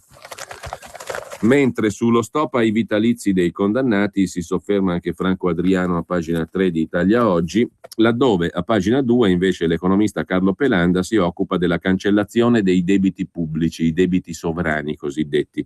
Basta un colpo di spugna, è un'idea che si sta facendo strada fra gli economisti, scrive Pelanda. A pagina 7 invece c'è il cameo di Riccardo Ruggeri, anzi no, ci arriviamo perché prima c'è una notizia che dà l'impareggiabile Cesare Lanza. Attenzione, Berlusconi starebbe dando il ben servito alla fidanzata Francesca Pascale, che credendo di aiutarlo gli aveva fatto il vuoto intorno. L'indiscrezione circola con insistenza negli ambienti politici romani. Il cameo di Riccardo Ruggeri invece si occupa di Svizzera. La Svizzera, scrive Ruggeri, è un paese a forte impronta contadina. Il partito di maggioranza relativa è di centrodestra, si chiama UDC, dove C non significa cattolico o cristiano, ma contadino. Eppure non è al potere, perché gli altri partiti di centro con spruzzi di sinistra si coalizzano e governano. Grazie al miglior sistema elettorale al mondo, il proporzionale puro, l'unico rispettoso della rappresentanza, spesso alla TV si vede un giovane biondo molto educato e del partito comunista maoista, ha diritto di tribuna pur avendo forse neanche l'1%, bisogna saper trovare la quadra sulla base di un programma condiviso, tanto sulle decisioni importanti il popolo ha sempre l'ultima parola. C'è il referendum. Dopo il risultato ogni discussione cessa e la democrazia ha vinto. Altro che la bullaggine dei sistemi anglosassoni, tra l'altro stanno sfarinandosi, o del doppio turno alla francese, dove devi tenerti per anni lo stesso idiota col casco o sorbirti 16 anni fra marito e moglie, una delle leadership più losche della politica mondiale. I bulli nostrani vogliono scimmiottare costoro con la frase idiota che la sera delle elezioni sappiamo chi ha vinto. In Svizzera, con Israele ultimo contrafforte del liberalismo, succede da sempre. Le leggi migliori nascono da un dibattito fra le diverse posizioni, condotto a volte fino allo sfinimento. Un esempio, quello che per noi pare un problema irresolubile, i Rom, in Svizzera è risolto da sempre. I Rom, se decidono di essere nomadi, ne hanno diritto. Qualche settimana e poi via dai campi attrezzati e le spese vive pagate sull'unghia. Se decidono di essere stanziali, hanno diritti e doveri uguali a tutti gli altri. Non ci sono soluzioni intermedie. Oppure proviamo a declinare una tipica legge svizzera, quella sulle sbronze. Nelle feste comandate molti svizzeri, come succede in tutto il mondo, tendono a sbronzarsi. Se volete sbronzarvi a rischio zero, ma a costo alto, venite in Svizzera. L'offerta di alcol è fra le più complete e di qualità al mondo. Dopo la sbronza, se non siete in grado di farlo da soli, di certo nessuno vi riporta a casa vostra. Qua, il mattino dopo, la prima persona che vedrete sarà un secondino rosso crociato. Sarete in una confortevole cella antisbornia, voi e nessun altro. Ubriacarsi non è reato, non sarete perseguiti, ma dovrete pagare l'hotel carcere, ricevendo regolare fattura, immagino scaricabile. A Basilea il soggiorno forzoso costa 145 franchi all'ora, più 80 forfettari per il trasporto. A Ginevra 100, a Zurigo è progressivo, 450 franchi le prime 3 ore, 520 fino a 6 con un massimo di 600. Vi consiglio i cantoni più tolleranti, dove è più forte l'UDC, che fatturano a giornata. Nei Grigioni e in San Gallo 180 franchi, appena 162 nel Nidvaldo, sempre escluse le spese per l'assistenza medica e la sorveglianza a vista. Quindi, conclude Ruggeri, se volete sbronzarvi sul serio, meglio farlo a Basilea e a Neuchâtel, scegliendo il full price, rispettivamente 585 e 400 franchi al giorno. Il migliore comunque resta il cantone Appenzello, che offre la mezza pensione, 200 franchi al giorno senza il pasto, 400 con il pasto. Mi dicono che dopo una forte sbronza viene fame, quindi conviene la pensione completa. Prosit, conclude Riccardo Ruggeri. Mentre in Veneto non votate è l'appello di Susanna Camusso. La segretaria CGIL ha dato un colpo basso alla Moretti, candidata del PD. Finora, ha detto Renzi, ha agito solo per le imprese. La Camusso. Mentre lasciamo Italia Oggi con ancora un paio di segnalazioni, l'articolo di Domenico Cacopardo sulla questione degli immigrati. Arrivano ma sono respinti a nord, gli immigrati dell'Africa sono rigettati in Italia dai paesi europei con noi confinanti. Molti andavano in centro Europa, ora restano tutti da noi. Si chiama trascinamento, è l'effetto di richiamo che un evento produce in coloro che ne sono informati. Per esempio, si diffonde la notizia che non c'è alcuno sbarramento all'ingresso illegale in Italia, si rischia solo di affogare. Ma le percentuali sono così basse da non impensierire. Spendono fino a 8.000 euro per arrivare nel bel paese. Non sanno che se arrivassero in aereo, con un costo ben minore, e all'aeroporto si dichiarassero rifugiati politici, sarebbero condotti in una delle tante strutture, alcune gestite da organizzazioni pelose, da cui potrebbe facilmente raggiungersi la destinazione prescelta, a condizione che il punto di approdo sia in Italia. Da qualche tempo i nostri amici europei stanno infatti stringendo i freni, controllano i treni, le autostrade e respingono in Italia i malcapitati, privi di ogni diritto a restare sul suolo europeo, compreso quello italiano. In questo modo i nostri amici europei pensano che alla fine saremo costretti a chiudere il portone, lasciando fuori chi non è riuscito a entrare. Pensano anche che è colpa nostra questo biblico afflusso. E hanno pienamente ragione, scrive Cacopardo. Sin da Mare Nostrum, e ci vuole un bel coraggio per rivendicare come fa Enrico Letta la paternità di quell'operazione, il tam tam dei deserti, delle savane e del mare aveva informato tutti coloro che per una ragione o per l'altra, ma soprattutto per fame, intendevano abbandonare il loro paese, che per l'Italia era stata aperta un'autostrada del mare, attraverso la quale era facile passare. Era tanto facile che gli scafisti che li trasportavano e li trasportano conoscono i numeri di telefono della Guardia Costiera, della Guardia di Finanza e di qualche struttura umanitaria vera o falsa, in modo da chiamare con costosi telefoni satellitari e annunciare, nel momento in cui fa loro comodo, la presenza di un natante di immigranti in difficoltà.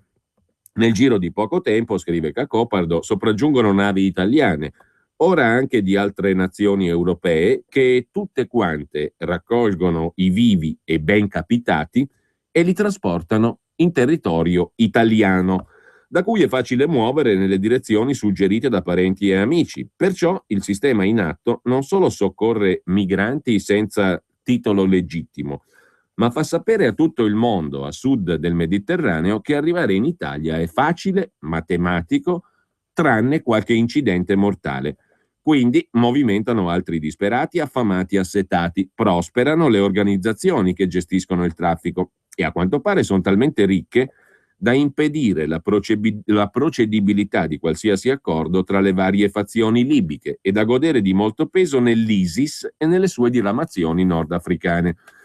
Queste organizzazioni di scafisti sono quelle che permettono ai terroristi di infiltrarsi senza problemi e rimanere qui, in Italia, mimetizzati tra gli altri, irrintracciabili, inidentificabili, fantasmi in carne e ossa, pronti a colpire quando vorranno. C'è qualcosa che si possa fare? Scrive Cacopardo. Ricordiamo brevemente le ultime esternazioni governative. Abbiamo 4.000 uomini pronti per partecipare a un intervento in Libia. Roberta Pinotti, ministro della Difesa. Non siamo più in condizioni di aspettare. Paolo Gentiloni, ministro degli Esteri. L'unica cosa è un'operazione mirata per l'affondamento dei barconi in porto, sempre Gentiloni. E poi il viaggio in Italia del commissario europeo all'immigrazione Avramopoulos e quello del segretario generale dell'ONU Ban Ki-moon, 2 totali fallimenti, scrive Caccopardo, spiegabili solo con una mancata adeguata preparazione diplomatica tipica dei movimenti autolesionistici di Palazzo Chigi. Dal punto di vista politico interno e internazionale, conclude Caccopardo, la situazione è peggiore di 2 mesi fa. Sono stati esperiti e consumati i tentativi per ottenere un'azione europea e una copertura delle Nazioni Unite per un'azione militare in Libia. Componente non secondaria del disastro è la presenza a Bruxelles, nel delicato incarico di ministro degli esteri dell'Unione, di un'italiana, Mogherini, che dispone di suo del peso della carta velina.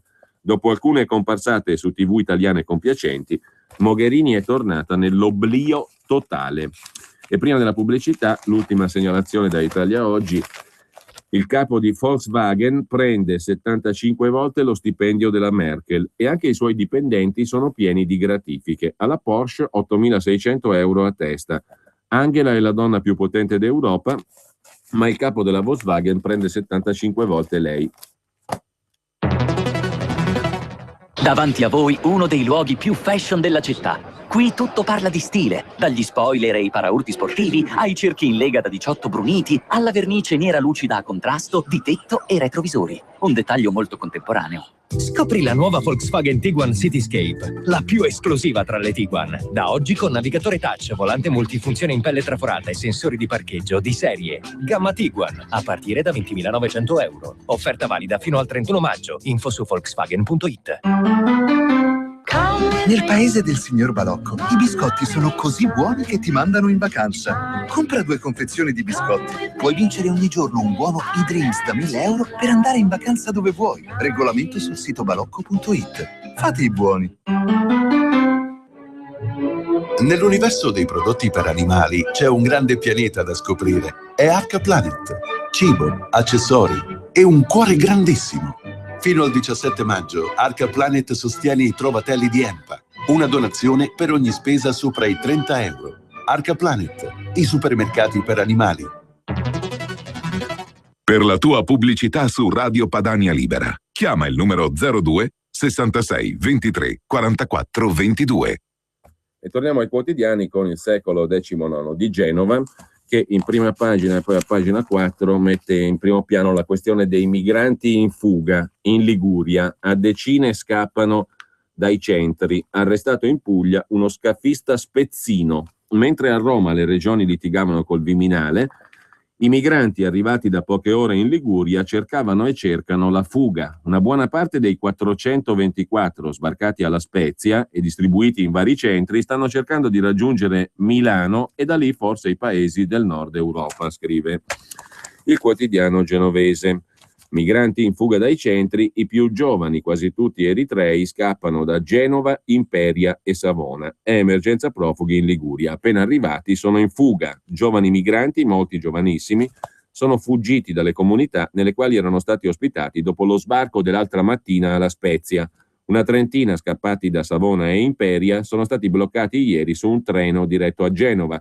Quasi tutti eritrei individuati dal capotreno. Nella stazione di Principe hanno trovato la polizia ferroviaria che li ha presi in consegna, scrive il quotidiano genovese, che poi si occupa, dicevamo, anche della Corte Costituzionale, così come raccontata da Sabino Cassese, classe 1935, giudice emerito della Consulta, dove ha lavorato dal 2005 al 2014. È stato anche ministro con Carlo Azeglio Ciampi della funzione pubblica. Oggi è professore emerito della Scuola Normale Superiore di Pisa. Ha scritto un libro sulla Corte Costituzionale, Dentro la Corte, edito da Il Mulino, 320 pagine, 22 euro. Il professor Cassese svela il lato oscuro della Corte Costituzionale. In 9 anni di appunti, il retroscena della Corte. La settimana di lavoro finisce al martedì. Inizia al lunedì, finisce al martedì. È come la canzone La Balilla, ve la ricordate? Quello che iniziava a lavorare alle 12 e finiva a mezzogiorno. Nel libro dell'ex giudice anche il tentativo fallito di far registrare le opinioni di chi ha espresso parere contrario.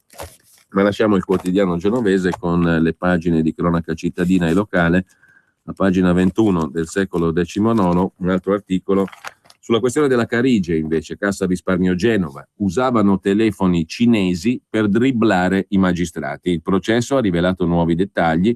Dagli archivi dell'ex presidente Berneschi spuntano anche fax in cirillico, oltre che telefoni cinesi. Chiesto il giudizio per i protagonisti della maxi truffa. Dalla prima pagina del Foglio andiamo invece a leggerci l'Andreas Version di Andrea Marcenaro. Giusto questo, ci mancherebbe, scrive Marcenaro, di non offrire la più sentita e incondizionata solidarietà a Concita De Gregorio per quello che sta passando per via dell'unità fallita. La casa pignorata, i soldi sequestrati, la spada di Damocle di centinaia di migliaia di euro da pagare senza nemmeno essere stata sentita, ops, dal magistrato inquirente, senza aver potuto, ariops, esercitare il diritto di difesa. Una vergogna, scrive Marcenaro. E gli editori che fuggono, il PD e Soru, e lei sul lastrico, per 4 sembrerebbe calunnie. Inaccettabile. Ringrazio comunque la magistratura ingiusta. L'idea di Concita De Gregorio in mutande, con quell'unico filo di perle coltivate, turberà per sempre, scrive Marcenaro in prima pagina sul Foglio, che si occupa poi della Scott Weiler, l'ago del bipolarismo imperfetto in Gran Bretagna. Nicola Sturgeon, scaltra apprendista di Scozia, è lei che si è imposta alle elezioni. E a pagina 3 invece c'è la questione del vitalizio morto, viva il vitalizio. La sinistra dei ben pensanti non ha scalfito i veri intoccabili, scrive il Foglio. La sospensione dei vitalizi per i parlamentari condannati in via definitiva a reati gravi voluta da Boldrini e Grasso è misura giusta e moralizzatrice oppure demagogia a buon mercato? La domanda è attuale in queste ore. Infuria il dibattito sulle pensioni sbloccate dalla Corte Costituzionale per le quali non ci sono i soldi.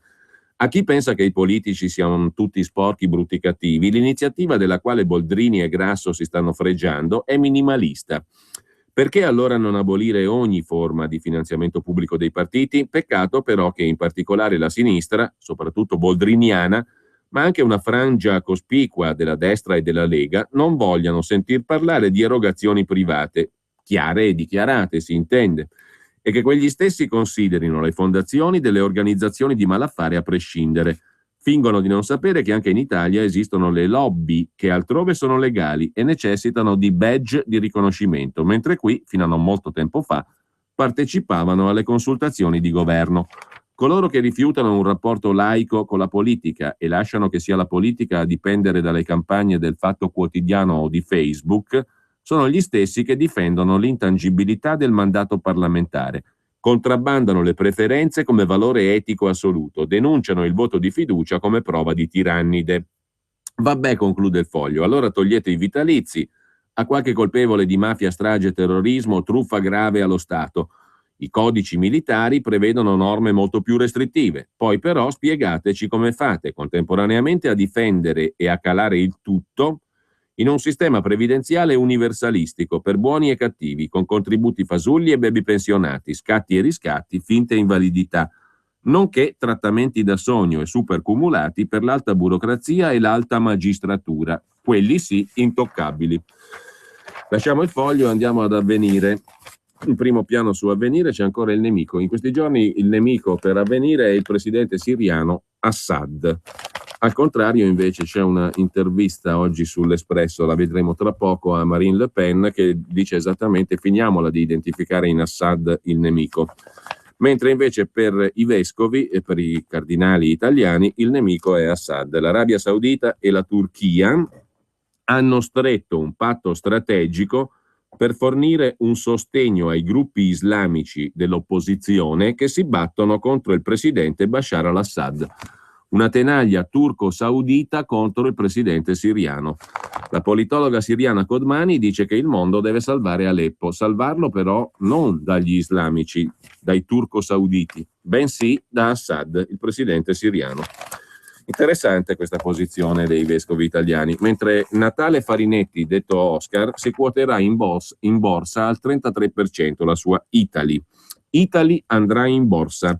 Lo ha confermato il fondatore Farinetti durante una tavola rotonda fatta ieri. Ho fatto entrare un socio che si chiama Gianni Tamburi, che ha acquisito il 20% di Italy. Sarà lui a gestire questa parte. Il primo a dirmelo 3 anni fa fu un certo Andrea Guerra, consulente attualmente del Premier Renzi, ex amministratore di Luxottica, che disse che un'azienda come Italy globale non può che andare in borsa e quindi ci andremo, ha detto il signor Farinetti. Ci metteremo dentro il 33%, il resto resterà alla mia famiglia, che detiene il 60% della holding, e i miei figli resteranno lì a fare gli amministratori delegati perché sono più bravi di me ed è il motivo per cui io me ne vado. Guerra avrà un ruolo? Stiamo molto amici, vedremo, ha detto Farinetti. Io espongo Barilla, Ferrero, Rana e non mi vergogno di farlo, ha detto Farinetti. A Expo come Italy abbiamo 16.000 metri quadri. 15.002 li abbiamo dedicati alle piccole osterie e trattorie che presentano 900 piccole aziende del territorio, 800 metri quadri alle grandi marche, esempio della nostra diversità, fanno un ottimo prodotto a prezzo sostenibile. Lasciamo il Sole 24 Ore però con un'altra segnalazione a proposito di Expo, l'articolo di Mariano Maugeri, i padiglioni delle regioni senza un briciolo di idee, per Lombardia e Sicilia solo 2 stanzette spoglie. L'assessore Sala, assessore lombardo all'Expo, dice abbiamo budget limitati e useremo i nostri spazi per incontri business con le delegazioni. I padiglioni delle regioni fanno schifo, dice Maugeri, sul Sole 24 Ore. E sempre sul Sole 24 Ore, a pagina 23, a Berlino il tesoretto c'è, altro che il 1,6 miliardi che non esiste e non è mai esistito di Renzi. A Berlino hanno un tesoretto da 38 miliardi di euro. Entrate fiscali superiori al previsto verranno investite nelle infrastrutture, in Germania naturalmente. Lo stato di salute dell'economia, scrive Alessandro Merli da Francoforte, dà ampi margini di manovra al governo, che pensa anche ad agevolazioni fiscali, meno tasse per i contribuenti. Veniamo adesso ai settimanali, partendo dall'Espresso. L'Espresso di stamani mette in copertina Renzi, Boschi, Lotti, cioè la triade, la Trimurti di Palazzo Chigi. Alla corte di Matteo, l'Italicum incorona il Premier e i viceré Boschi e Lotti, ma i due sono in gara per il ruolo di preferito e schierano le truppe nel governo e nel partito. Viaggio nel superpotere renziano.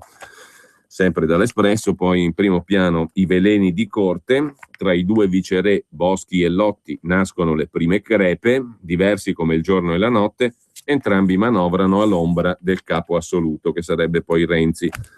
Lotti e Boschi sono gli unici ammessi nell'appartamento privato di Renzi. Lui è spietato, sembra D'Alema, lei è morbida, ricorda Veltroni, dicono gli osservatori di Palazzo Chigi. A seguire vi segnalo poi il colloquio di Alessandra Bianchi con Marine Le Pen, a pagina 24 e seguenti dell'Espresso. Io, mio padre e lo scontro fatale, la faida col genitore che non potrà più parlare a nome del partito e l'ha di fatto ripudiata, l'immigrazione, il rapporto con la Lega di Salvini e il sogno di arrivare all'Eliseo nel 2017. Parla la leader del Front National. L'intervista è molto lunga ed è interessante. Dobbiamo smetterla di combattere Assad in Siria, dice fra le altre cose Marine Le Pen all'Espresso. È il minore dei mali e può aiutarci contro lo Stato islamico. E dobbiamo anche allearci con la Russia, con Putin, dice Marine Le Pen, che poi parla anche della sua alleanza con Matteo Salvini. La Lega ha operato un cambiamento, dice Marine Le Pen. Siamo in un'epoca in cui vanno definite le priorità. Quali? Essere più liberi, il ritorno della democrazia, toglierci dalle grinfie dell'Europa, la difesa dell'identità e il controllo, se non la fine, dell'immigrazione. Quindi abbiamo molti punti in comune con la Lega, che sta diventando un grande partito, dice Marine Le Pen, e propone soluzioni radicalmente diverse rispetto a coloro che si sono succeduti alla guida dell'Italia e che hanno portato il vostro paese in una situazione complicata. Quanto a Salvini, è diventato velocemente, dice Marine Le Pen, uno dei personaggi politici italiani. Lo merita perché è intelligente, misurato, diverso dalla caricatura che si cerca di fare di lui. Soprattutto è solido. È di questo che si ha bisogno. Gente solida che sa dove vuole andare, dice Marine Le Pen di Matteo Salvini. Sull'Espresso, Fabrizio Gatti, sempre sull'Espresso, si occupa invece del corridoio per i profughi. Dopo l'appello di 4 preti di prima linea, parla il cardinale Vegliò. La Chiesa valuta l'ipotesi di un canale umanitario per i migranti. La Chiesa, tanto poi paga pantalone. A seguire abbiamo Bill Emmott, già direttore dell'Economist, 2 uragani sull'Europa, è il titolo del suo commento sul default economico greco e il probabile referendum in Gran Bretagna, che possono portare al crack un'Unione Europea già divisa e sfibrata. Dopo l'uscita di Atene dall'euro potrebbe scattare un piano Marshall, che comunque non basterebbe se andasse via anche Londra. E sempre dall'Espresso di oggi, Mi manda Maroni, è il titolo dell'articolo di Gianfrancesco Turano, il governatore lombardo lo ha messo nel board, nel consiglio di amministrazione dell'Expo. È l'avvocato Aiello che gestisce le grane legali di Bobo e da Catanzaro al nord è diventato il referente di un sistema di potere, nonostante i sospetti della magistratura. La scalata dei meridionali alla Lega Nord non si ferma. Dopo l'uscita di scena del messinese Brigandì e dell'ex tesoriere Belsito, calabrese etnico sotto l'accento alla Beppe Grillo, è il turno del catanzarese Domenico Aiello. Golfista da poco, milanista da sempre come il suo amico Maroni, conosciuto in tribuna autorità a San Siro, Aiello ha 45 anni. Il suo libro preferito è Educazione di una canaglia, l'autobiografia dello scrittore Edward Bunker, noto per essere stato il più giovane detenuto nella storia del penitenziario di San Quintino. In un'intervista al Sole 24 Ore, scrive l'Espresso, il legale Aiello ha dichiarato una passione per l'arte moderna, anche se ha detto a volte non la comprendo. Ha una moglie che lavora per la banca Citigroup. Ha una casa a Milano, dietro piazza Cairoli, uno studio legale AB Associati fra San Babila e La Scala, con filiale in piazza Barberini a Roma, e un socio che si chiama Gerhard Brandstetter, principe del Foro Alto Atesino vicino alla SVP e presidente della Sparkasse Bolzanina. Aiello ha una lunga collezione di incarichi negli organismi di vigilanza di Veolia, Consip, Est Capital, Siemens, Cassa di risparmio di Bolzano. Fra i suoi clienti la Bosch, con una multa dell'Agenzia delle Entrate ridotta da 1,4 miliardi a 300 milioni, e l'ex presidente dell'INPS Antonio Mastrapasqua per il processo sull'ospedale israelitico. Avvocato penalista con specializzazione nei crimini di colletti bianchi, il 22 aprile Aiello ha inaugurato la sua poltrona di amministratore di Expo. La nomina è stata voluta da Maroni, che Aiello difende in un processo per 2 presunte assunzioni clientelari. Una di queste è avvenuta proprio in Expo. Le interrogazioni parlamentari e le polemiche sul conflitto di interessi lasciano imperturbabile Aiello, che è stato accolto a braccia aperte dal commissario unico Sala e senza troppe polemiche dall'establishment del PD, che si è tolto di imbarazzo con un no comment del ministro dell'Agricoltura Martina.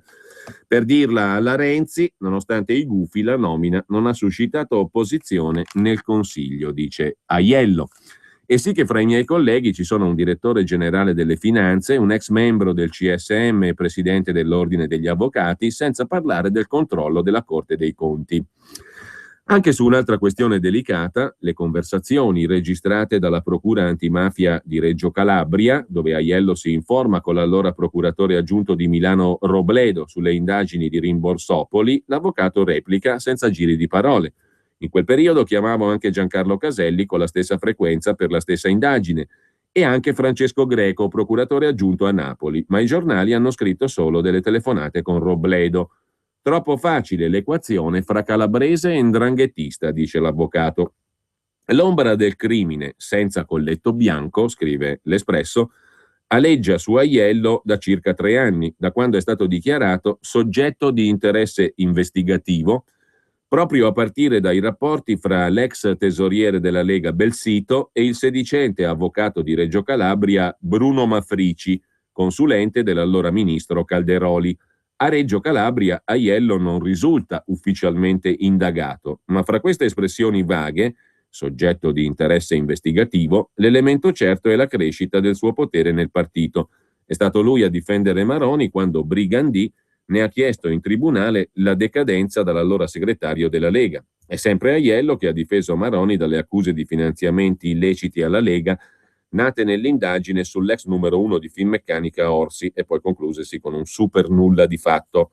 Uscito di scena Orsi, è Aiello che difende Selex Finmeccanica nel processo a Napoli sul sistema tracciabilità rifiuti Sistri. L'avvocato di Palermiti, paesino di 1000 anime in provincia di Catanzaro, ha anche assunto il patrocinio di Infrastrutture Lombarde, controllata dalla regione, portafoglio 11 miliardi di euro.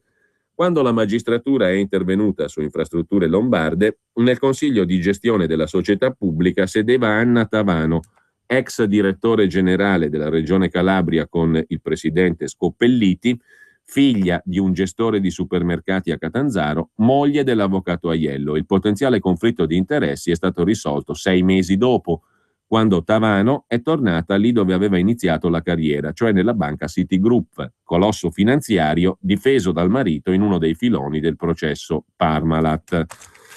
Scrive l'Espresso, che poi si occupa anche di un altro uomo di finanza, vale a dire Vincent Bolloré. Dopo banche, ferrovie e piantagioni, il finanziere francese punta tutto su TV e internet, grazie alla sua ultima conquista, cioè Telecom Italia. E sempre dall'Espresso va anche citato un bell'articolo di Aldo Nove, lo scrittore, su Milano. Milano è bellissima, ma non diteglielo. Una città che si reinventa sempre, dove il continuo cambiare è una camaleontica natura, pudica, senza smancerie né vanità, per chi riesce a capirla, sempre più seducente e fiabesca nel suo saper dare speranza.